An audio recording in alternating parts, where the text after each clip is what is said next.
All right, I want to welcome everybody to another episode of the Shadows podcast. I'm your host, Trip Odenheimer, and very excited to have a graduate from NC State. But other than that, he's a high school coach, he's a public speaker, and author, Roger Pollard. Sir, welcome to the Shadows podcast. Thanks for having me. I really do appreciate it, Trip. Oh, yeah, we've had some good conversation here before hitting the record button. For our listeners out there, tell them where you're located at. Right now, I'm in Miami, Florida. I know you guys are jealous. The weather's great, as usual. Still, stepped away from coaching for a little bit, but still teaching and of course, writing my motivational series. What topic do you teach or subjects do you teach? Social science, and throughout the years, I've been everywhere up and down the social science realm. So it's been world history, American history, government, economics. Really, really, really love my heart and home is in sociology and psychology. And now this year, I'm back into world history, which is really interesting. I just, if you read a book that you haven't read in 10 years, there are some things that you pick up on. You're a different person. I'm not the same exact person that I was 10 years ago. So my thing, one of my pillars in my second book is like, look up history every now and then, just to see it from a different perspective, and you're a different person reading the material that you're reading now. Yeah, I told you before you hit record, I'm very jealous of a lot of your accolades and what you're currently doing, one of which is teaching high school, which is something I want to do. And actually history is the topic. World history is what I want to teach. So yeah, for me, it's like every third or fourth book is some sort of history book that I have to read. Okay. But yeah, in Miami, let me ask you this. In Miami, do y'all have this thing called pollen? No, but the first time, my freshman year, I woke up and I freaked out. I opened the door to go to class and I woke my roommate up and I pulled him out of bed. He's a big D tackle, Ricky Fowler. He's still up there in Raleigh. And I was like, look, somebody did something to everybody's cars. This yellow stuff is all over the place. Georgia Tech fans got us. I was like, what's going on? And they were like, oh, that's pollen. Like, I've never seen that before in my life. So now I get all of the allergy commercials. When we're down here in Miami, it's like, oh, okay. But now I was like, oh, okay. So there really is an allergy season, so. Yeah, I spent majority of my morning outside today, whether it was working on the yard or running, and pollen those allergy pills don't work for me. Those little 10 milligram, and it has absolutely torn me up. So I'm very jealous of you in regards to that. But before we get started with your journey, got a couple of rapid fire questions that we're going to put you through here. 5 rounds presented by Giant Worldwide. First question. One book that everybody should read. It's not one of your books, because we'll get to those. Yeah. Right. What's your book recommendation? Oh man. I really enjoyed Behave by Robert Sapolsky. It just goes, actually it's right here. It goes into all of because I like the neuroscience behind the dopamine, the neurotransmitters, and all those other things. Mm-hmm. And it just experiments and things of that nature. Again, I'm a sociology, psychology guy, so just talking about the trends of populations. Once populations reach certain densities, certain trends start to take place. So yeah, that's like, I think for any nerdy geek out there, and then anybody looking for kind of guidance, I love I'm a Jordan Peterson fan, so it's either one, the 12 Rules for Life. Mm-hmm. I think that's powerful as well. Okay. Yeah, my wife, those books are right up her alley. She's getting her degree in psychology, so. Okay. All right. Okay. Now you could have dinner for 3, but those 3 individuals are no longer with us. Historical figures, can be family members. Who would it be? One I like, Theodora from the Byzantine Empire. She, when the king he wanted to run away, she, as a woman at that time, stood up in front of the royal council and got them to grow a set of balls. So I'd like to sit down with her, have a conversation with her. Ooh, now I'm racking my brain now. Probably Gandhi. Just hearing a lot of the things that he said, and then I'll go to Buddha, if he is a real figure, or Jesus, some historical religious figure. Yeah. That I'll be able to say, yes, it's true. I had a conversation with him. So Gotcha. Either one of those three. Okay. What is one thing you wish you had money to pay someone else to do?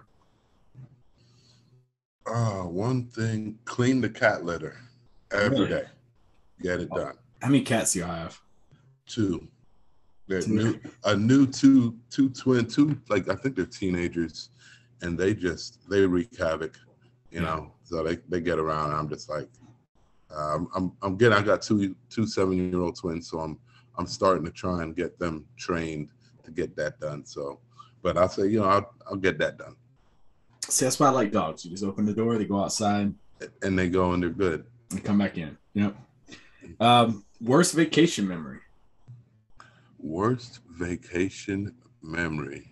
I was in Spain. I had a Europe trip in 7th grade, and I didn't use the safe, so I got all my money stolen.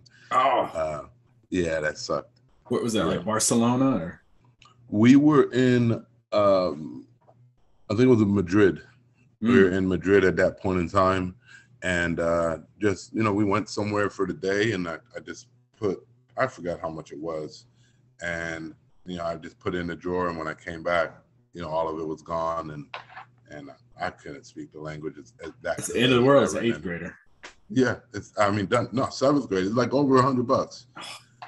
That was maybe nowadays that's not big for a kid, but for me at that time it was like I lost my leg. It's a year's salary. My parents, 100%. A lot of yards had to be cut for that. Yeah. All right, and then last question for you. Former football player, coach. What is your favorite body part to work? Traps. Traps. I love traps. As a player, I love to squat, but just to work out now, I like shrugs, I like cleans, I like snatches. Mm-hmm. So all of those, when I'm doing my trap work, all of those, kind of suffice in getting that trap work in. Okay. Well, you survived our 5 rounds. Like I said, presented by Giant Worldwide. Head over to giant.tv/shadows. Check out their leadership seminar that they offer for free. Now, let's start diving into your journey. So tell our listeners about your upbringing. Roger Pollard as a child growing up. I got this right, Coral Gables? Yeah, went to Coral Gables Senior High School, was an athlete all my life. I'm allergic to eds, or I had a mild reaction to or asthmatic symptoms when I was young. So my parents, the best thing that you can do for a kid who has asthma is get them active. So that they threw me into sports, I think a year before I was even really supposed to be. And it was, it's from football to track to baseball to soccer, just year round. And then in high school, I lettered in basketball and football. And then I ended up getting a football scholarship to North Carolina State, lettered there for 4 years. Ended up coming back home and actually coaching at my alma mater with my head coach that was my head coach my senior year. Mm-hmm. And that was an interesting experience just to truly see the game from the other side, from the coaching side. Yeah. Being in the office, and then I'm at my school. So, you're walking around and my eyes still see what a student sees, but oh no, I can go and cut through here in the teacher's lounge or whatnot. Yeah. And then Manny Diaz was my linebacker coach for my last 2 years, and he was at Middle Tennessee State. So I think after 3 years of coaching high school and being a defensive coordinator, I went up and I was a graduate assistant at Middle Tennessee State, and really got to see the ins and outs and it's what they're doing all day. Yeah. High school, you're teaching for part of the day and then coaching. So really getting to delve into the behind the scenes about breaking down film, about watching film, how to plan and prep, pretty much. And then I came back and that's when I I started to have aspirations to be a head coach, and went on a few interviews, and then my principal ended up making me the head coach at my alma mater. So that was a pretty fun journey, and we had some really successful years, my first 5, and then I took a break for a year, and then I had some trying years those last 5, and then of course now moving into the writing of books and whatnot. Yeah, you talk about going full circle. When did you know that out of all the sports you played, because I saw you play like basketball, soccer, football, when did you know that football was the one that you wanted to focus on the most? My sophomore year, I think I went to an FIU camp. I would always go to basketball camps over the summer, and I think this was the first year where I really saw the lengths of these guys on the court.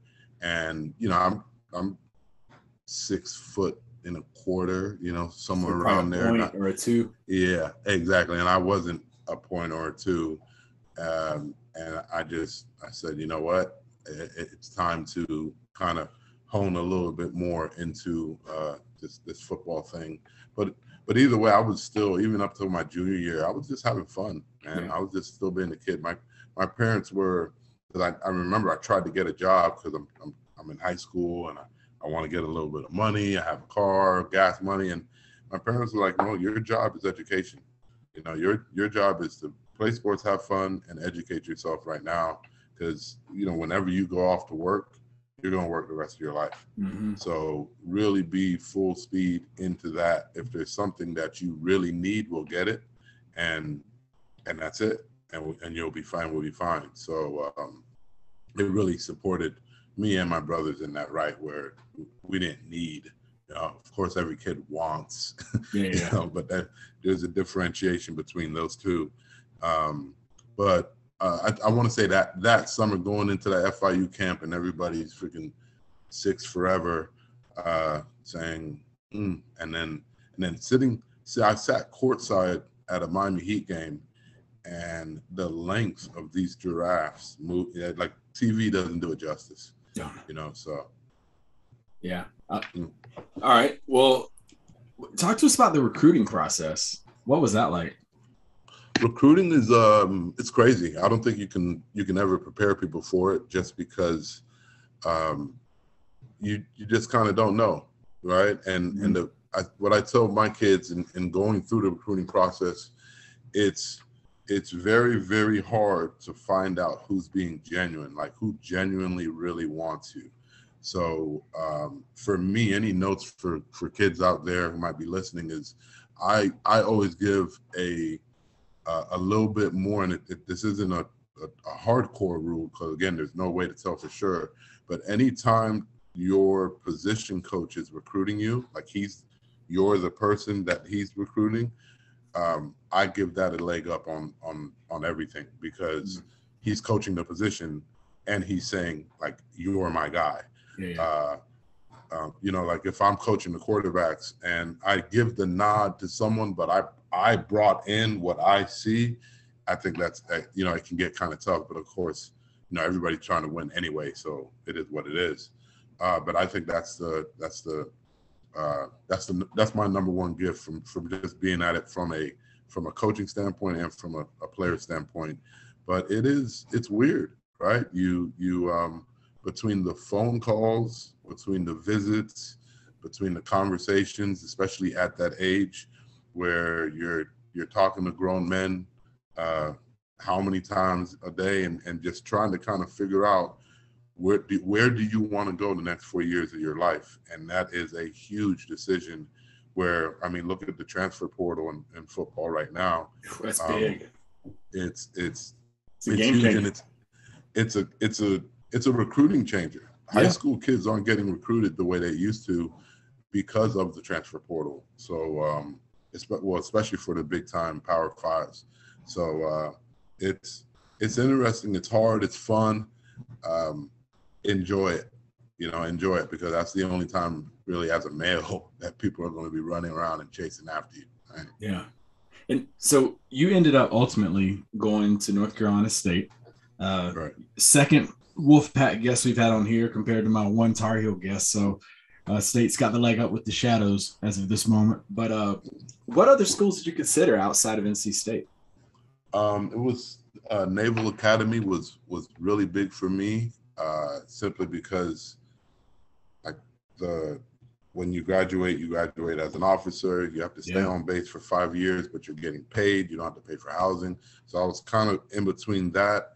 I really liked Cincinnati, UCF, and Wake Forest. So those were the big ones that was going on. I was kind of in between Cincinnati because I forgot the coach that recruited me, but I really, really loved my position coach, who was my recruiting coach.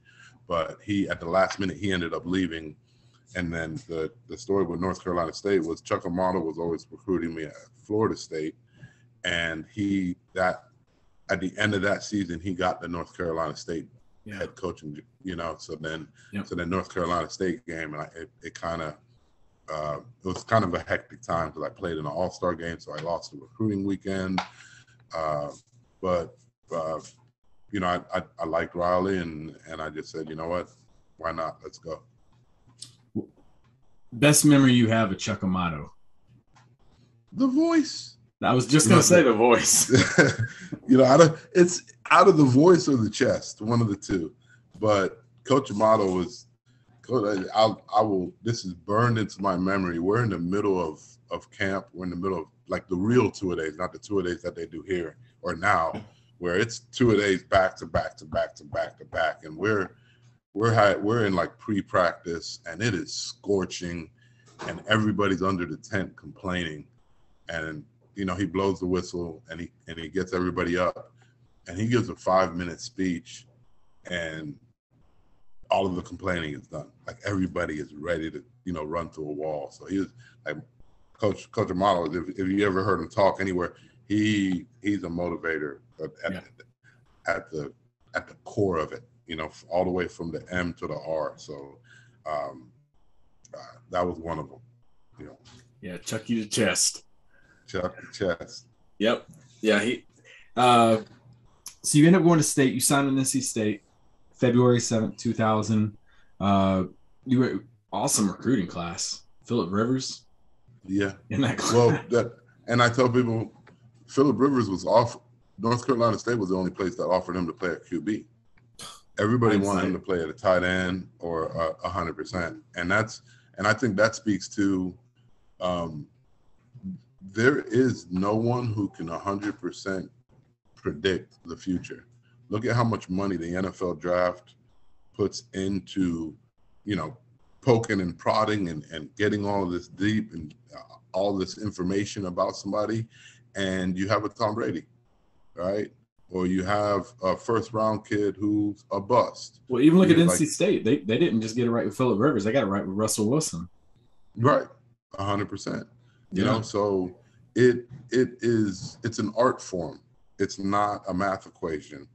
And of course, there are things that'll help you out, but at the end of the day, there is no way that we can diminish what potential a human being has, no matter how much we investigate it. So you end up going to Raleigh, as you mentioned. You were there 2008 and 4, which y'all ended up playing in Miami in the bowl game.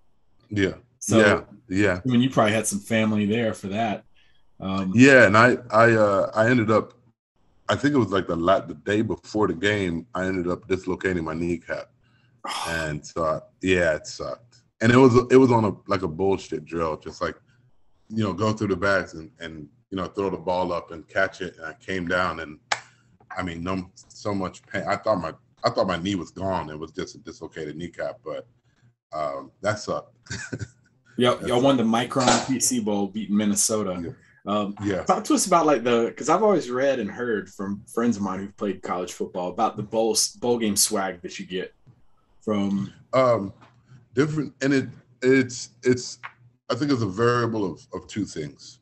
It's what bowl you go to, and then it's also I think I don't know. I think it's the coach. Like how do they want to split up that money? But you're always getting something, whether and it matters who it's sponsored by.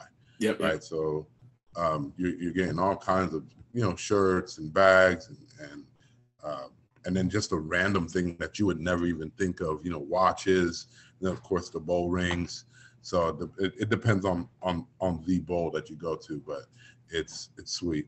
Do you have your bowl rings like displayed somewhere?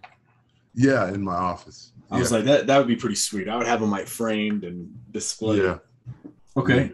So the next thing I want to talk about is the next year, and I'm kind of curious about this. So 2001, I go 7-5, but y'all were originally scheduled to play Ohio September 13th, and 9/11 happens. That game gets moved to the end of the year. Where were you when 9/11 transpired, and what do you remember about that time? I was in the atrium, like getting food, and I'm like, everybody's kind of talking because I'm coming out of class, and everybody knows that image is kind of ingrained in our brain, and I'm just like, what cartoon show is this? Like, what movie is this? Is really what I was thinking the whole time, and then people were kind of panicked, and then I was like, oh shoot, that's for real, and then it was one of those things where you kind of reality starts hitting you. Like, we take so many things for granted on a day-to-day basis, and from right there, I think for everybody, the earth kind of just slid out from under our feet, and now you start asking questions like as a college football player, I'm going on my sophomore year. Okay, I'm getting ready to eat to go to practice. Are we going to have practice today? Are we going to play this week?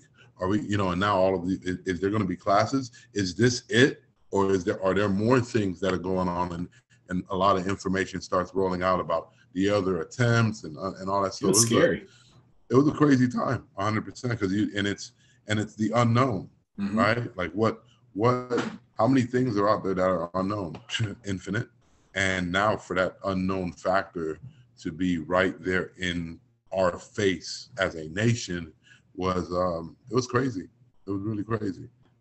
I remember I went to a game the following, because they canceled all games that Saturday.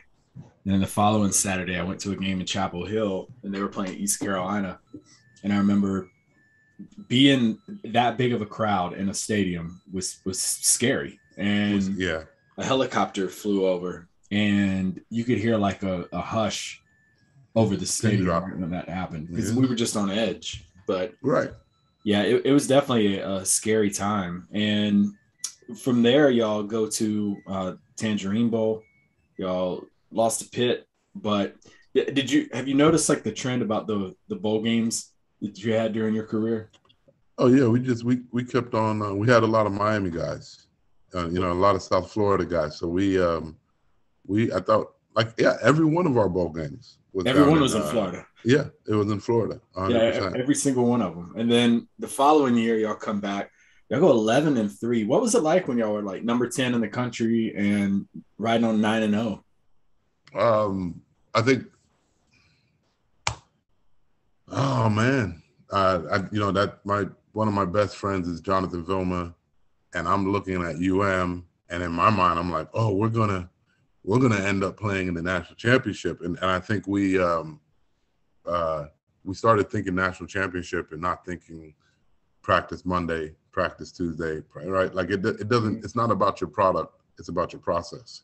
Yeah. And I think we went a little bit too much on product, and whatnot. I think we blew Clemson out on a Thursday night game. Ended up being like a lot to a little, where it was really hyped up. It was in Death Valley, and we just came out the gate on fire. And I think we felt like that won us the rest of our games. Right? I think at that point we were 9-0, and I think we dropped 3 out of the next 4. Yeah, you lost to Georgia Tech, Maryland, and Virginia, and you beat Florida State. Yeah, right. So it's like what kind of potential did we have? Well, you beat you beat Florida State, right? And you went 9-0 in the first place, so you had that potential, and and that's also why you play the game. It doesn't matter what it says on paper. And the thing about championship teams is when championship teams play bad, they play bad well, right? Like they always they never play so bad that they're totally out of it. So that when they do get their momentum back and momentum does get on their side, they can go and be what they are as a championship team. And I think we're just a little bit too complacent, or whatever. And then look at college athletics, look at college sports. There are so many momentum swings because it's a real thing. Being able to perform in those situations on a consistent basis it's a talent, it's skill. It has to be honed. So you see these things on the college level a lot more than the professional level, because it's just real and it's harder for a younger kid. Yeah, and y'all got momentum back. Y'all ended the year strong. You beat Florida State and Notre Dame, which in 2002 were really, really good programs. And then your senior year, y'all went to Orlando and beat Kansas in your bowl game. But that was the year where Phillip Rivers had his little coming out at Ohio State. And y'all loved some overtimes that year. Y'all had like 3 overtimes against Ohio State, 3 against Florida State. And at Ohio State, the number one thing I'll never forget is I think it's a big situation, and I'm trying to talk to somebody next to me on the sideline, and I couldn't hear myself. Like when it was that loud, or I'm like, how the hell do they even know you can't communicate? I'm talking and I can't hear myself. Yeah. So it was crazy. I bet that's a crazy atmosphere there for a football game. Oh yeah. 100%. And it going into it. But y'all came back. Y'all came back on them. Y'all were down 24-9 or something. Yeah. Well, I think it was it the year before or the year before my sophomore? I forgot what year we were like the cardiac kids, because Coach Amato was like, we just always, we'll be down by 14 and then we end up coming back and winning. Mm-hmm. It was always back and forth. We never really were able to just flat out dominate from start to finish. Yeah. So I think that was the year that we the year before that our motto was finish. And then that next year was start to finish, where we just wanted to play 4 quarters, just play to your potential. Yeah. If you go in and you play the best that you can and you lose, you kind of, you chalk that up, you get better. But when you're consistently not playing to your potential, those are the things that kind of make you, scratch your head as a coach and then also as a player. If you could go back in time to that early 2000s, obviously the transfer portal was not a thing back then like it is now. But if you could go back and that was an option and you could play a 5th year somewhere, where would you have transferred to? You're saying with the mentality I have now, I wouldn't transfer, because I just feel like at the end of the day, the only way that you can grow is out of your comfort zone. Right? We know this. Yeah, and I was going to ask you that too. Do you think that that's kind of a problem now, is that guys don't get to a program and have time to develop? It's almost like they have people talking in their ears. Yeah, I think and I think it's a microcosm of the problem that we see today, where everybody wants something immediately. Instantaneous. It's the immediate gratification problem. Yep. And a lot of the times, and there are isolated incidences where it might be your coach, or it might be this, or it might be that, but 90% of the times the problem's in the mirror. And if you're never put into a situation that will force you to grow, then you won't. Mm-hmm. And now you're, after college, if you're not doing NFL, you're going out into the world, and now these people are going out into the world and they have never faced these issues or challenges. So I think I don't, I would, the attitude that I have now is, of course, as an adult, I look myself in the mirror and I say, look, have you been really giving your all in all facets, not just on the field, right? But in terms of sleeping right, eating right, studying right, firing on all cylinders, where success, you are success on every single facet that you can look at yourself on. But if that time, I probably would have moved closer to home. I know UCF was heavy on me. I probably would have, went back to a little bit closer to home, just because I think there's a lot of value in a little 2-hour trip back home and hugging mom and hugging dad, where transportation wasn't as easily as it is now, where there are a lot more flights and things of that nature, technology-wise. So I probably would have came back and tried to find a home at maybe UCF, I think, because they were recruiting me. Yeah, they were recruiting me my senior year. And just so that if there's, if we get off in the off season, if we don't have to lift on Friday, or maybe lift early on Friday, and a trip from Miami to Orlando is 3 hours, and then, you're there and you're at home. Driving from North Carolina to Miami is a little bit longer. 100%. You go to Orlando and you feel like you're almost there, and it's like 200 and some more miles till Miami. Yeah, 100%. It's 11 more hours in the car, so just 22 hours over the weekend. You're spending a day driving versus 6 hours. I've never been to Miami. I just need to go. I've had so many guests on here. Brandy Benson down in Miami. I've had so many like Shadows guests who are in that area. So, yeah. All right. You graduate from state, and you mentioned you go back and coach at your high school. That had to be a pretty cool moment. It was a great moment. And also being with, because the head coach that coached me my senior year, he only coached me my senior year, so I didn't really know him for all 4 years. Yeah. And coming back and being on the staff and just learning and soaking up football at that point was great. It was absolutely hands down great. So to kind of put like a closure on your senior year of high school and that first year back of coaching, throughout your time in Raleigh, throughout that journey, what do you think when you got back and started, you actually had a whistle around your neck? What do you think was the biggest thing you learned about yourself? Well, that was why I went into coaching. I felt like my attitude, the way I approach things, my attention to detail from my junior year to my senior year fell off.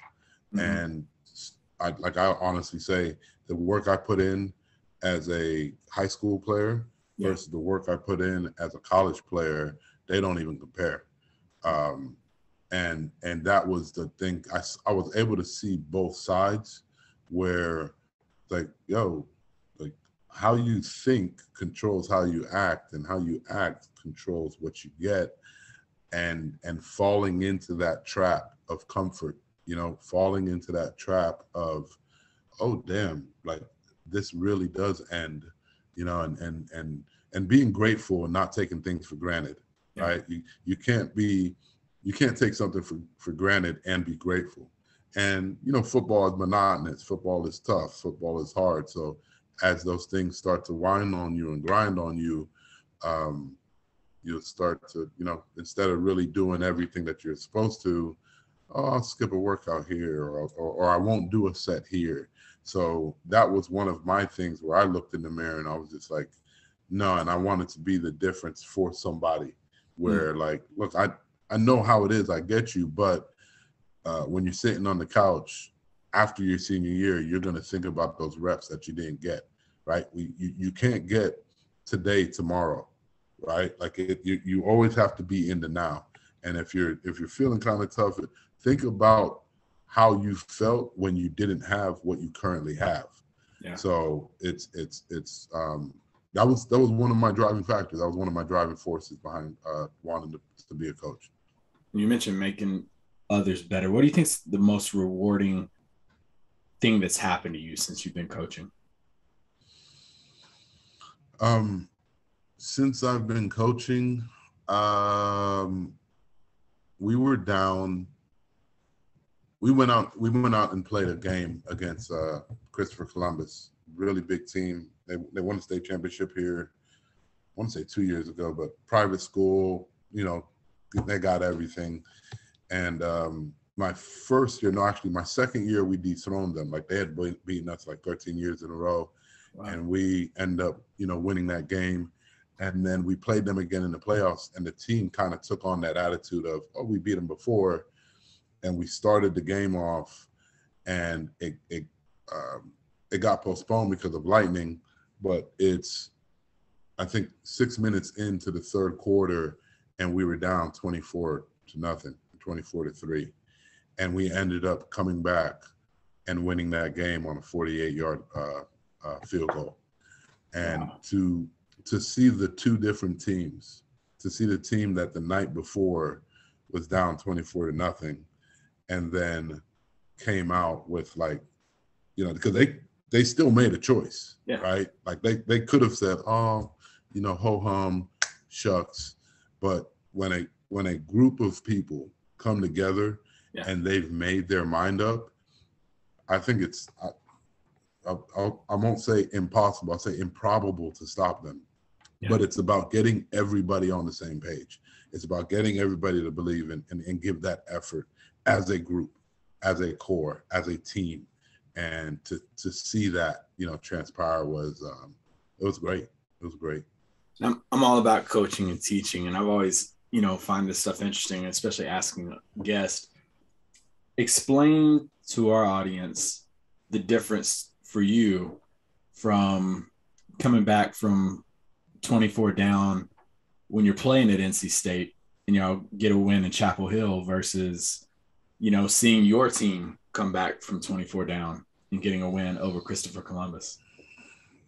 Oh, I don't know if I can say that there's a difference, right? Like my greatest factor is, like, we're all different as human beings, right? And you can have a teammate that you hate, but in that situation, if he catches a touchdown, all of that disappears. You don't care. So you don't, in those situations, you don't care what your role is, where you are. The only thing that matters are the colors that you're wearing, right? Like, the only thing that matters is I am part of this team, right? I've integrated myself with being a part of the wolf pack or being a Cavalier, and what the role is that doesn't matter, you know. So I used to tell my players, the kids that don't play on Friday nights are the most important players because they have the biggest role in practice, and they're practice players. And if they take their role seriously, those wins that we get are because of them.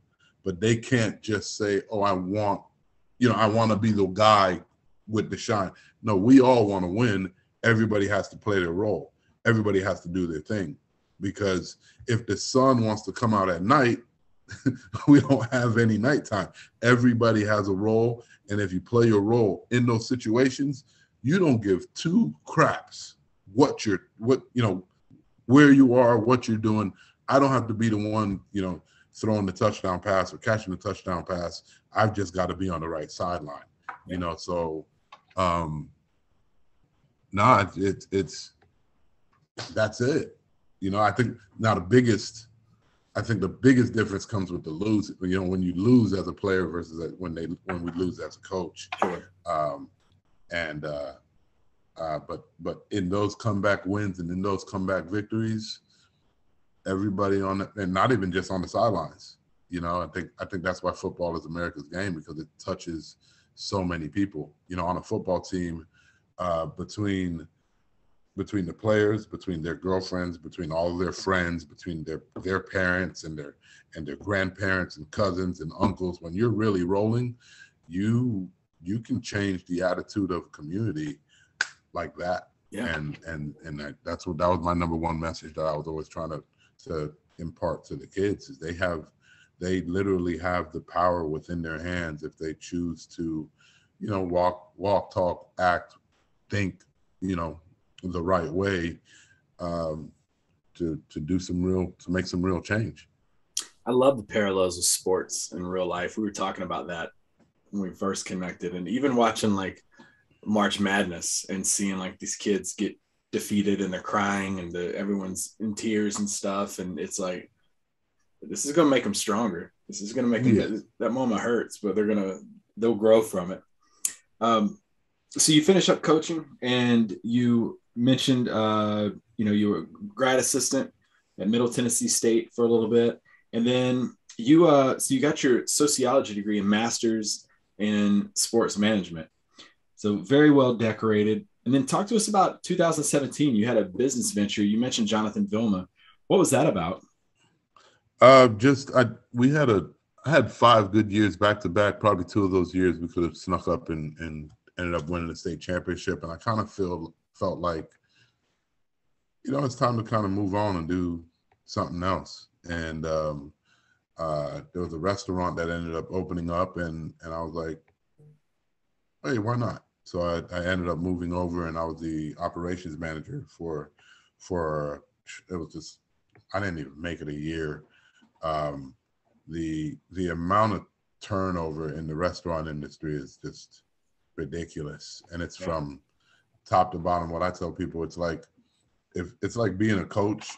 I mean, I guess maybe in college right now too. Every year there's a coaching shuffle, but having a staff, and every single year there's somebody on the staff or on the team. I come from football where like we have practice, everybody's at practice. So there's that kind of longevity. But what it was really good for me was being able to see all of the lessons that we were giving our kids. Really, they really do equate in the real world. Mm-hmm. So it's like I'm having the same talks as an operational manager with my employees that I'm having as a football coach with my players. Show up on time. If you're going to miss, let somebody know. Where's your uniform? Set each other for success. All of that's where we're saying there are a lot of, I almost think life is sports. Yeah. In terms of you win and lose. What do you do? What do you do when you build a community? Right? You differentiate different things, and everybody has a job and a role and a task. And it's not about me winning. It's about our community winning and us growing and flourishing and prospering. And it's the same thing on the team, right? I don't want my linemen doing running back drills or thinking about what the running back is doing. I don't want my quarterback in linebacker drills, doing whatever. Like, everybody has a role and everybody has the same goal. And our team is built and founded on values. Our team isn't about labels. It's about what do we value as a team that makes us what we are. And it's the same thing as a company, and then you can even extract that more into as a person. What makes you who you are? What makes you your label isn't your label. What makes you your label are the things that you value, and they'll tell you what your label is. So, like that. Life is sports. It is. Yeah. That's good stuff. Well, talk to us about how COVID shook up everybody's world in March of 2020. What was going on in your life in March of 2020? And then how did COVID impact you and your family? I've honestly got to say, and I know a lot of people, I feel shitty for saying it, but COVID was a great time for us. And a lot of people say that. Okay, because I was with my kids every day. We bought one of those little rinky-dink backdoor pools. Yeah, and it was just like we went in. As a coach, my mornings, I'm up at 5. I'm out of the house before they're up. And, sometimes, especially in season, I'm getting home at 9, 10 o'clock, and then even when I'm home, I'm breaking down film or I'm doing whatever. So I didn't get that family time. And even, I tell people, the football season doesn't start with the football season. The football season starts in January when we start in the weight room. So what it was for me was just time with my family, and I never really had that, as my kids were, they were 5 at the time. That was something that we'd have a day here or a day, but to consistently, okay, get up. All right, we're going to work on, I think we were working on ABCs. They had to write down, I used to role play with them. I'm not daddy. You call me Mr. Pollard, so they'll be like, oh, daddy. No, Mr. Pollard, and I'm, just messing around and having fun. Yeah. And that was it was extremely fun.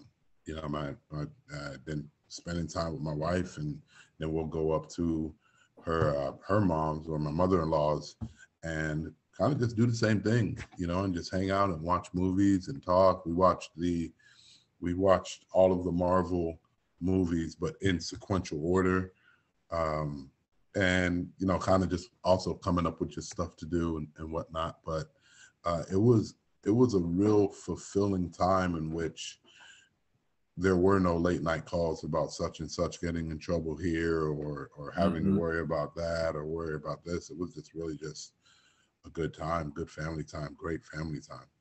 I know what you mean by saying it's like I hate saying, but the way I've learned to just tell people is I'm like, look, it's unfortunate what happened, but in my personal life, Right. it was great because it was good Yeah. for me. I was able to Right. start the podcast. I was able to, focus a lot more on my time, be more intentional, like you said, with Yeah. family, uh, as opposed to being accidental and waiting for things to happen with them. It was, hey, let's play a game. Let's, Mhm. like you said, watch these movies. My follow-up question to that is best Marvel movie since you've watched all of them. I like what was the second to last one? Was it Infinity War?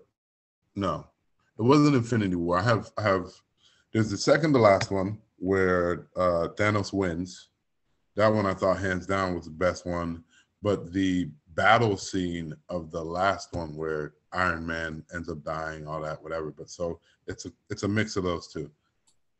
Yeah, I'm more of I like Ant-Man and Doctor Strange. Those are kind of my I I like Doctor Strange. I 100% did, a the million new one. percent. But he was in the second to last one.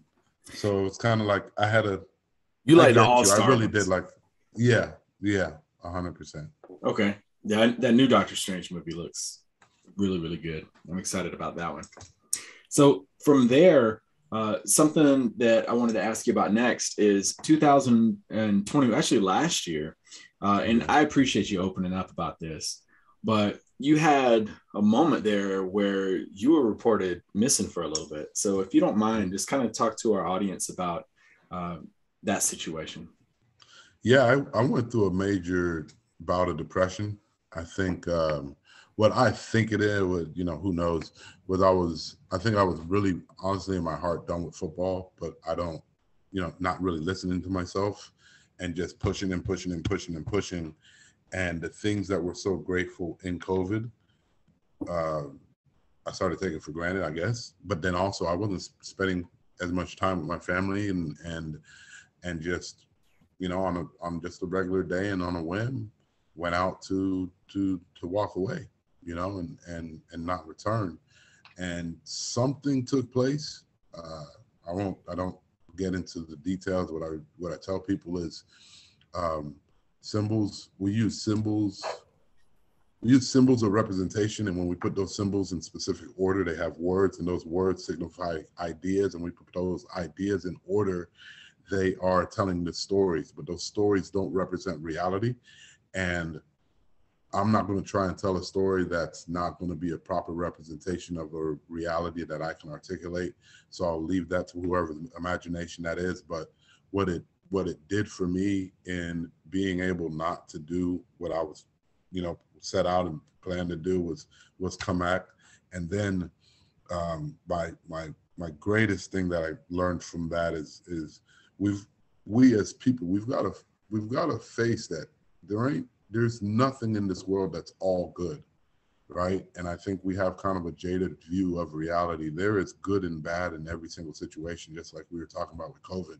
Like, oh, it was a horrible but, you know, and I think there's always a but Mm-hmm. to it. And what I what it really caused me to do was one, be very very intentional on every day understanding what love is, where I think love isn't an emotion and love isn't a feel, it's not a feeling, it is an energy that is consistent, that we don't fall in love, we live in love. and and not taking anything that I have for granted on a day by day basis, and with that has catapulted me to really, really, especially because I don't shy away from that. I embrace it and integrate that. And the difference between my happy moment, like the absolute difference between those 2 points is so far that I don't know if I'll ever be able to take this thing called life for granted again. But I hate that it happened. I hate, having to sit down and talk to all of my friends, be able to sit down, and I had to talk with my mom, with my dad, with my wife, who did a great job shielding my kids, about it, which one day I'll eventually talk and go into depth about it with them. But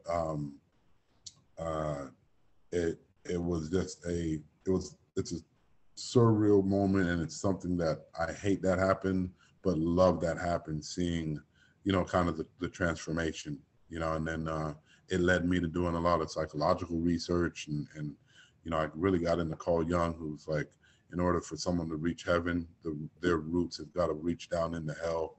Well, yeah, I was in hell for a little bit, and luckily made it out and on the other side, and had always said I wanted to write a book for my kids, teaching them my lessons that I've been going through in high school. And it was like, I will believe, if you believe something, that means you act it out. You can't say one thing and do another. You don't believe it. You're just lying to yourself, which I think that's the first person that we lie to. So it's forced me to, one, come up with my personal pledge, right? I think everybody knows what the Pledge of Allegiance is, but I ask you, what is your personal pledge? Like, how do you go through your day? Like, what are the things that make you you? You're not a label. A label is you. What do you value? And just like I think the United States is a great country, they say you pledge allegiance to the flag every day. Well, I love myself more than I love the United States. So what's my pledge to me? So, coming up with those core foundational values that I believe in, that I think help me personify like who I am and what I am and what I believe. And then like, there are no more lies, and the last thing I'm going to ever do is lie to myself, which, sometimes that leads to some hard conversations with the wife, but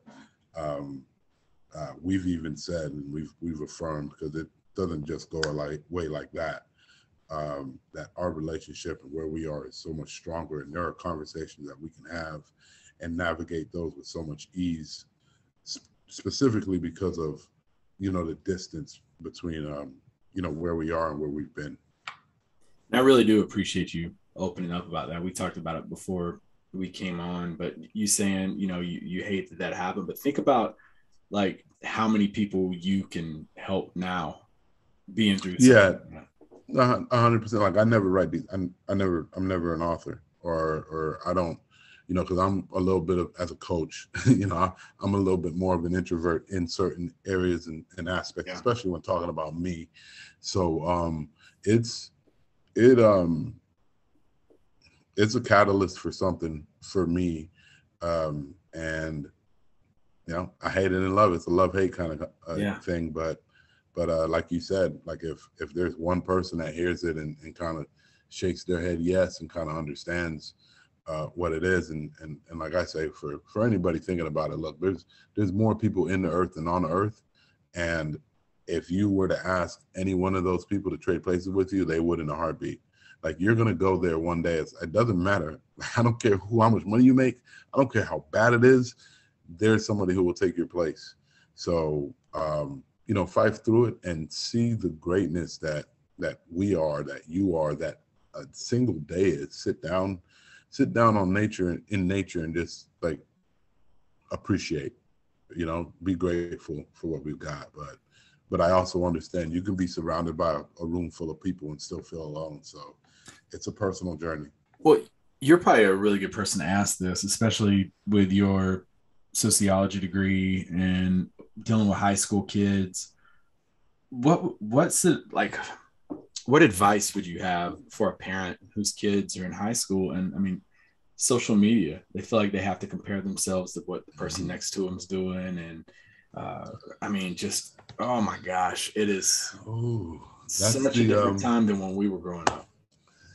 That's the big one, and I'm like what I'm looking for, and I'm like getting into the psychology behind it. Our serotonin levels are based on how we compare ourselves to other people. And what I told my students the other day was, you got to really, because your brain doesn't know the difference between future, past, and present. Your brain doesn't know the difference between fake and not fake.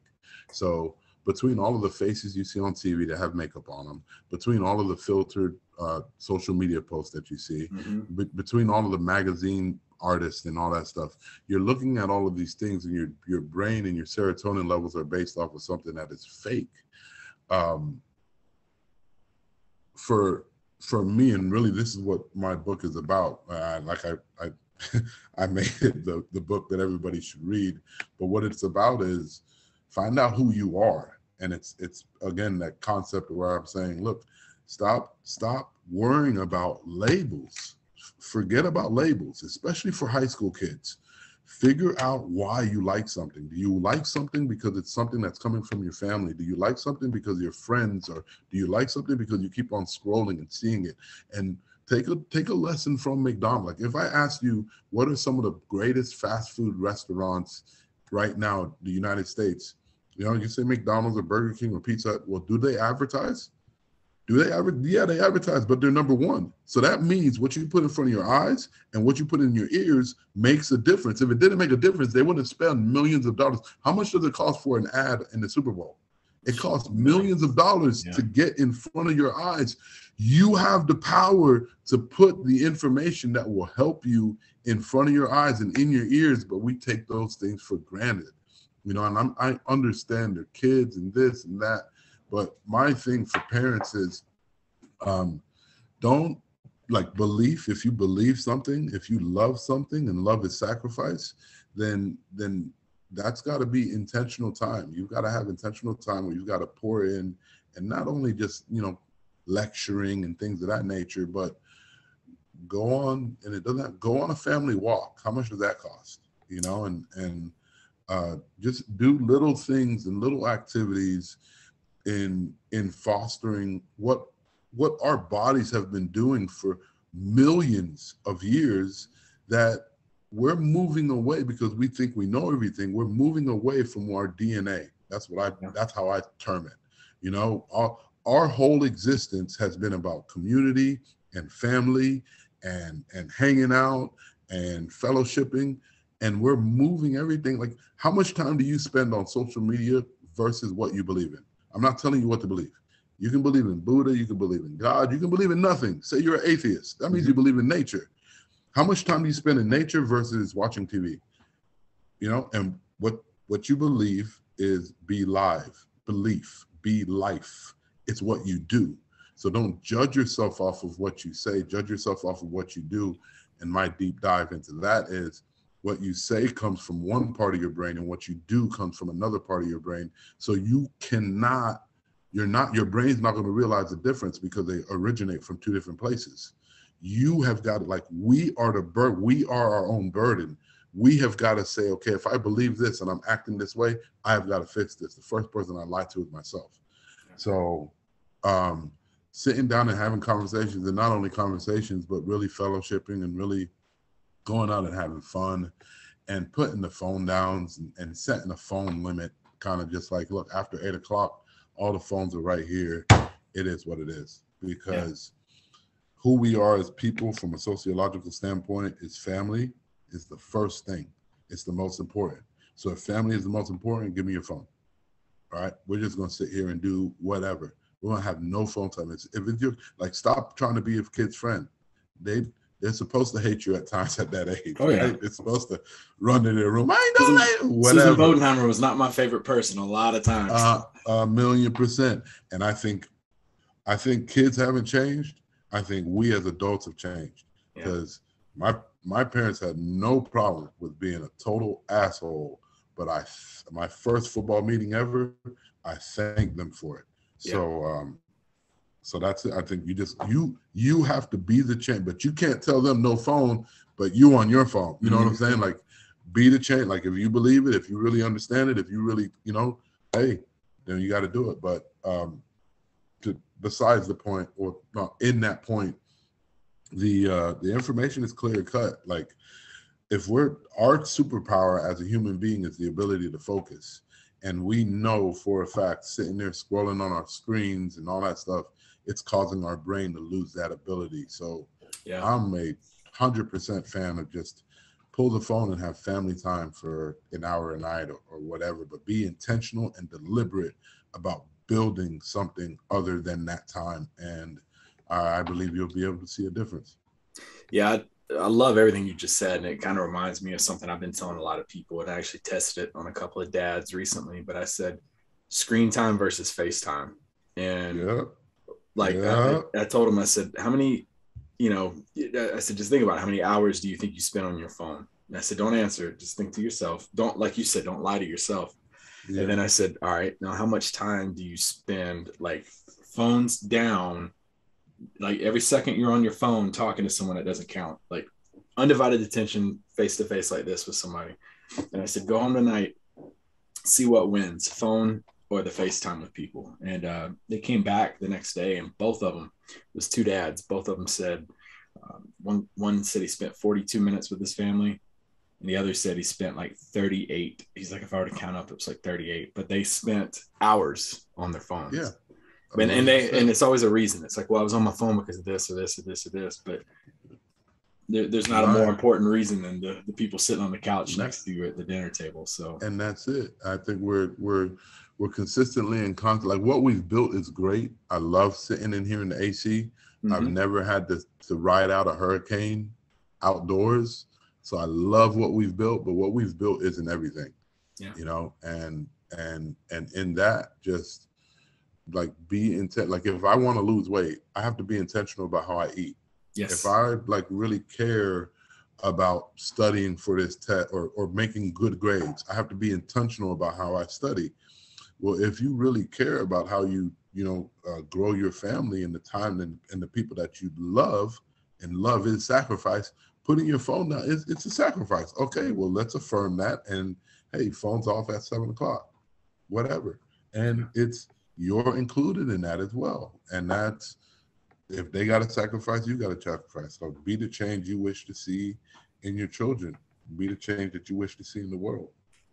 Well, next up, talk to us about your books. You've got a motivational book. You've got a football book. Like, talk to us about all the books they can go check out that you have. Okay. I started, well, what I did as a head coach, what I wanted to do is I didn't want to focus on the kids that were college football players. I wanted to focus on every single individual. So what I said was, if I build better men, I build better people. So what that drove me to do was, on a daily basis, I was listening to something in terms of motivation, because every morning we started off with, we had a morning sign-in before school, and I wanted to start their day off with something to kind of just wake them up or get them going. And then, your little announcements, hey, we're in helmets today, we're in full pads or whatever, or this week we're doing this, but every day with a motivational quote. And what I started to do was, every time a quote or somebody was speaking and it resonated with me, I would write it down on a sheet for my kids. And that's this first book. And what I believe the education system is doing is, the education system is passing on the information that we have accumulated in order to build what we see surrounded by us today, because no person in history lives forever. It's a continual basis where we're continually pulling the things with us from the past as we forge into the future. And that's what the education system is. Like, you have to learn A squared plus B squared equals C squared, because one day we're going to need a physician or physicist here or there so that the society can keep on growing. But with that, we is only a bunch of eyes. And I don't know if we spend enough time on the individual. So the first motivational series and book was really based off of my concept in building players or building a football team, was, let's tell the individual person, like, what are you? And you can't diminish a human being into, words, but we are common. Like, we're distinct, but we're also the same, it's a kind of the love-hate thing. So from a sociological standpoint, those 5 agents of socialization, which is faith, family, friends, mass media, and education. where in that book I'm talking about like going into mass media and its effects and what we know from different studies. And then and that's kind of the nurture standpoint. And then from a psychological standpoint, where are we? And that I went into the big 5 personality traits, where we're a mix of conscientiousness, agreeableness, neuroticism, openness, and extroversion. And it's not to tell you like, oh, this is what you are, but it's to identify it. Like I tell people, the first thing that God does in the Bible is he names things, right? The first thing he does with the animals is he brings Adam over and he names each one, because things aren't real until you name them, right? So name these things, and then talk about temperament and the importance of goal setting and some of the information that just giving them this information. And these are the things that are going to help you. But it's an informational book. So at the end of that, I was like, well, let me give people kind of my meditation on how we need to move forward. Like, what's going to happen tomorrow? I have absolutely no idea. What's going to happen the day after that or 10 years after that? I have absolutely no idea. So we can't plan out every single scenario. So I think our values have got to be based off of virtues. And the virtues I came up with was, because I don't know what's going to happen tomorrow, courage is my ability to move forward knowing both the good and the bad. I think we only want to look at the good and not the bad. We've got, like, if I take the game-winning shot, I got to know that I'll also miss it and have courage to take it. So under courage, I only have this one body. I've always had this one body since I've been small.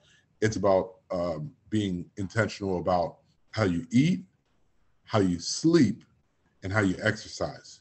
So, the things that we know about exercise, and everybody wakes up with an alarm clock, but they don't put an alarm clock to go to bed.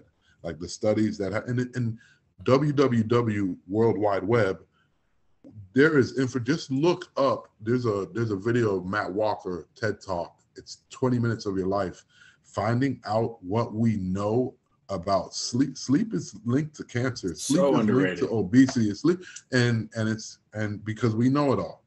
But anyway, courage, how you move forward into the future. Love, my willingness to sacrifice for who I am now, for who I will be, right? It's not about that immediate gratification. Love, I put artistic creation, because our brains speak to us in languages other than just words.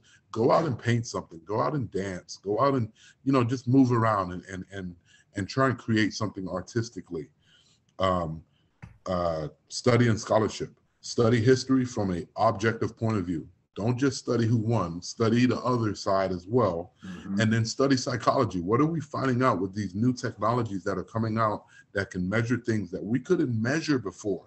We're finding out a lot of things about the human brain. We're finding out a lot of things about the human body. Well, where is your brain, right? Oh, it's in your head. No, the majority of your brain is in your body, and then spiritual connection. Connect whatever you believe in. I'm not getting into where you should go, whatever you believe in. Do you spend more time meditating and connecting with that? Do you on Instagram or Twitter or Facebook or watching the Housewives or whatever, So, and then the third one is discipline. Use the lessons from the past, right? That you just do what you know you're supposed to, and don't do what you know you're not supposed to. Very simple. And those 3 pillars are work. We have like what we've built in society. We discovered fire 1.5 million years ago. I don't want to live in those times. You know what I'm saying? I don't want to be there. So you've got to be reciprocal in that relationship. So it's work, it's relationships. You have to be intentional and deliberate about each relationship that you have. Every relationship is reciprocal in that, in the sense that I'm sitting down in this chair, but it's giving me some rest, but it might also give me some lower back pain because, I might be sitting still too long. Like, everything has a relationship and it's reciprocal in nature. And then personal development. I'm not who I was when I was 2 years old. When I was 2 years old, I had a diaper on, I was pissing and crapping myself. You're not that person now. Okay, so you know that you grow. Be intentional about your growth. What is something when you look into the mirror that you say, you know what, I would like to learn that? Well, learn it. Go to YouTube and say how to, and look at videos and build that. And then So those are the core virtues that I came up with, and then an interesting thing came up with when you put 3 triangles together, you get a 4th one, and that is I call it reality, which is be intentional and deliberate about the things that you want. You know, if you say, "Oh my gosh, my kids they're on the TV," okay, be intentional and deliberate, right? Like you're gonna cut it down 7 o'clock. This is what's going to happen. What we started doing as a family was we have little. I have them just read a page of the book. You know, my kids are 7, so it's a book that's above their level. So they read it, but now, okay, close the book. Tell me what you think. There are no wrong answers, but it's just having that communication time. Well, that's our intentional time. How do you build habits? How do you build habits? You know, there are specific ways in which you can build habits. And then the last one is, because you're not going to get everything right, reflect. Go into the mirror, look into the mirror and be real. Don't and I understand that the first person that we lie to is ourselves, but once we're intentional about not doing it, then the last person that you would lie to is yourself. So that's my second one in terms of directive.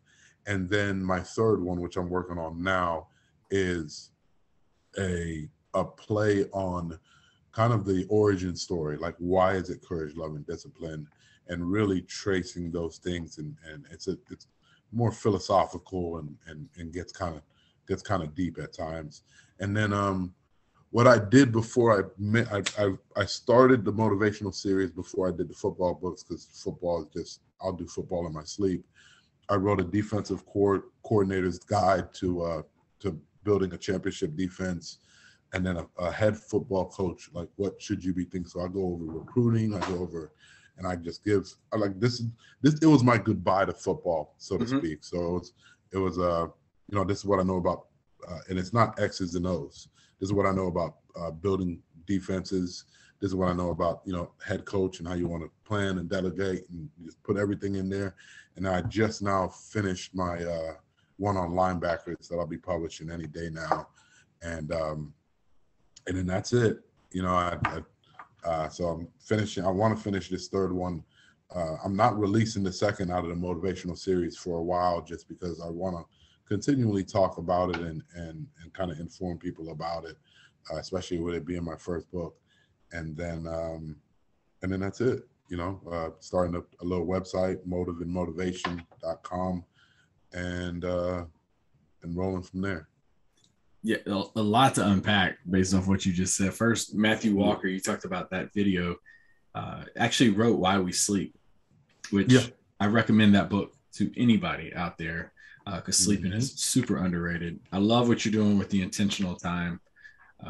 I talked to you about writing a book, and I'm 100% accidental with it. And I'm like, I'll get to it later, where I love how intentional you are with not just writing a book, you're writing books, and you're making your kids have that intentional time. I think that's awesome. And then talk to us a little bit more about your website that you mentioned. Well, what I wanted to do was, like, why would you buy my book, right? Football coach, like, what's going on? And why would you buy any book? So I was like, the where we are, where information used to be so hard to get, I think we're in information overload. And because of that, what I decided to do was I wanted to put information about my books, so kind of explain to people what it's about. And then also on there, any podcast or anything that I do, just so that people can hear and listen to something other than boom, boom, boom on their way to work or while you're jogging. Just being able to get some good information or some good videos or motivational videos or whatnot, and what I was trying to build. And then I put a little short form podcast on there as well. Like I do like a little 7-minute blurb on different definitions, because I really feel like we as human beings use words, but the word, how you're saying what love is, isn't what I'm saying what love is. But we say, oh yeah, love. And I love, like I ask my students all the time, all of you love your mom. Tell me what love means, right? Or I hope this. Well, tell me what hope means. So just little 7-minute meditations on different topics. And I want to kind of make that interactive, So I'm trying to push people to that, and then they can put in a question. It's really for a lot of my students, and then I'll answer it. And like I said, nothing long form, just like max for me is 7 minutes, and just somewhere that people can go if they feel like they just need a little uplift somewhere and hear some words and kind of just know where everything kind of is. And then my last thing really on that is my my merchandise in terms of my number one shirt is Be Life, because I believe people say believe, but believe isn't something that you say, believe is something that you do. And just to have something as a reminder, especially early on where it may be hard, or when you look at it, right? McDonald's is advertising to you. What are some ways in which you can advertise something to yourself, especially if you read it and you like it, or you listen and you really want to make that change, because that's what growth is, right? Growth is cutting something off, cutting someone else off, cutting some parts of you off that you think, that you believe that you have outgrown. And that's what I believe like education is, right? We like to be entertained more than educated, because when I entertain myself, it doesn't challenge anything. But when I learn something new, there's something old in me that I have to let go of. And some of those parts might have been with you for all of your life, right? When you're 2 years old, you've been pooping yourself all your life. When you learn how to use the bathroom, you have to cut that part of you off in order to know, oh, I got to pee. Now I got to, wash my hand, all of that stuff. You've learned something new. So now you don't act the same way. And that's the same thing where I think, and that's where I'm trying to push more people. If you learn something and you believe it, that means you've changed, and that could be painful. 100% that could be painful. But if you can face it and conquer it, it's just like it's the story of the phoenix, right? No one sets the phoenix on fire. The phoenix sets itself on fire and then it's born anew. Mm-hmm. So if you believe it and you like it, then you live it, and you move and you grow on, and that's a continual thing that never ends.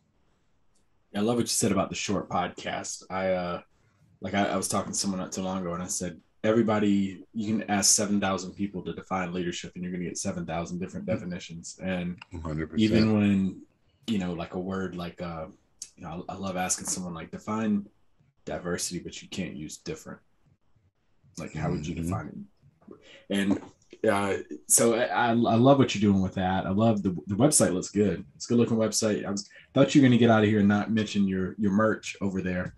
But yeah, you got some shirts and stuff for listeners. Definitely go check out. One more time, where can they go find it? They can find it www.motiveinmotivation.com. So what I don't want to be the rah guy. I want to be more of the, like, what happens physiologically. So a good example is motivation. All right, what happens in your brain when you're motivated? Your motivation takes place in 4 different, spots at the same time. It's the orbital lobe.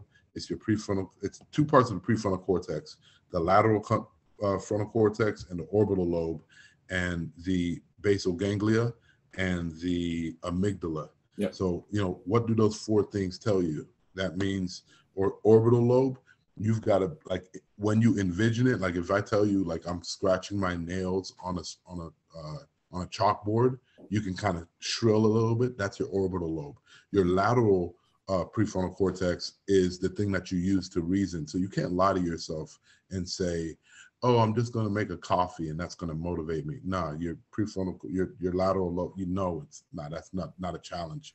Your basal ganglia is go or no go. And then your amygdala is fearful. Like, in order for something to motivate you, you've got to be a little scared about it. And that's when those 4 things take place. That's how you get motivated.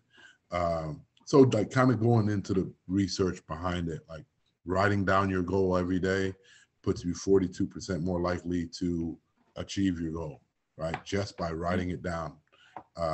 So kind of moving more into the facts behind certain things, the motive behind what causes the action. You talk about good motivation, right? When you go to your website, you got you and the kids right there. So final thing for you is, what do you want your legacy to be 50 years from now? When your kids, your grandkids mention you, what do you want them to say about you? Let's throw students in there too. You got students and players. Students play. Well, one is that number one thing is that I was genuine. Right? Like what I tell people and what I told my kids, what I've told my players for years is, I give you all of me. When I show up to class, like this is what we're doing. Like, I'm here to educate you. I'm not here to be your friend. I'm not here, I'm not an asshole, not all of the time, but I'll joke with you. I'll play with you, but I want you to be the best you that you will be. And I will never be able to get you there if you're not willing to take the steps as well. Like, I can be the best teacher in the world, but if you're not willing to give the effort, if you're not willing to be honest with yourself, it doesn't matter. You can have Bill Belichick coaching this football team. You can have, I don't know, the best professor in the world teaching this class. If the kid themselves don't take that personal responsibility on. So I think it's in seeing my example in terms of being genuine in that nature, because we imitate what we emulate, providing that source and that guide for, somebody. Because I say, you're not going to reach everybody. You're not God. You're always, like, I teach each one of my periods 30 kids to really inspire one, and I'm giving that one kid all of that energy. I'm giving that one kid all of that inspiration. I'm giving that one kid all of that motivation, and really that's it. Being genuine and being like an inspirational kind of motivational concept. You said something that really struck me, is that even teaching new instructors, one of the things that throws us off the most, and I find myself guilty of it, and I've been teaching for 5 years now, is I have a room full of 16 people, 15 get it and one doesn't. I find myself trying to get through to that one. But like you said, as long as you're reaching that, as long as you're reaching one, if you're reaching 15 and you're doing your job, you're not going to reach everybody. Yeah, that's really good advice. Right. And it is hard. It does suck. But then we also know that everybody's not the same. Yeah. You know what I'm saying? So maybe that person, like, are they really locked in? Are they really paying attention? Or do they know how they learn? Right? Are they self-aware about how they learn? Because I used to give motivational Monday talks when I first started as a teacher. And what I was going over the statistics behind the difference in intelligence levels. By the age of 3, you could see a difference in the intelligence levels of the kids. And what they were breaking down was a play on in the rich class. Babies hear like 150,000 more positive words a year, or maybe 350,000 more positive words a year, where in a poor class, it was 150,000 more negative words. So I was like, okay, I get it. Based off of your social class, you might not be performing at a certain level, blah, blah, blah, blah, blah. But I don't teach younger kids. I teach high school kids. And, like, how many of you guys want to go to college? Everybody raise their hand. Well, I'm like, how many of you guys, and I was teaching 9th graders, how many of you guys are studying for your SAT? I don't have to take the SAT until my junior year. I was like, that doesn't matter. If you're studying right now for the SAT, by the time you're a junior, what are you going to do? You're going to, it doesn't matter if you're living on the Metro Rail. Right? You're homeless. The only place you eat is school, and you study every day. You work your butt off, and you graduate with a 4.0 and a perfect score on the SAT. It doesn't matter how much money you have, because you're going to get it for free. 4 years later, when I came back to get the head coaching job, there was a letter on my desk. There was some random girl. I don't even know who she was. She wrote a letter like she was homeless at the time. She listened to that Motivational Monday, and she got a full scholarship to Columbia, and she was graduating soon, and she just wanted to thank me. I inspired her, whatever. That's why I'm like, I only teach for the one, because I told that story to the 30, the whole class, but it only really sunk in with one person, So it's just like the you got to differentiate it, and maybe it's another speech for another kid, another day or whatnot. But the greatest thing is when you make that massive amount of change. Yeah. It's heartfelt, it's heartwarming, so. What a good story to wrap this up with, and what an incredible journey you've had. I have the utmost respect for educators. I told you, very envious of your journey between the football career, the coaching, the teaching, being an author. You've basically checked all the boxes that I want to check in my life, or never got a chance to. But I can't thank you enough for taking time to be a guest here on the Shadows Podcast. What final comments you got for our listeners? For your listeners, well, what I say is I'm continually. Well, my number one is you can't get today tomorrow, right? But I say wish upon a star. When I say wish upon a star, the definition of sin is to miss the mark. It's an archery term. So what I say is, if you have a bow and arrow, or if you have a bow, if you're going to connect that bowstring, you connect it to the positive stuff and the negative stuff. If you go from 0 to positive, that bow, that arrow can't reach a star. But if you take it down to the negative as well, that bowstring is going to be tight, and you can aim that at a star. And even if you don't hit a star, you can land on the moon and still look down at everybody on Earth. So continually strive to be great. We're never going to be great, right? But we'll always be a little bit better than what we were. Yeah. And heaven is the place where we get perfect at becoming better, not the place where we're perfect. I'll say that again. Heaven is the place where we get perfect at becoming better. Why can't we bring heaven down here on a day-to-day basis? Be intentional and deliberate about the things that you want to get out of your day on a daily basis, and the rest will take care of itself. I like it. That's a very positive way to wrap things up, folks. That'll conclude this episode of the Shadows Podcast.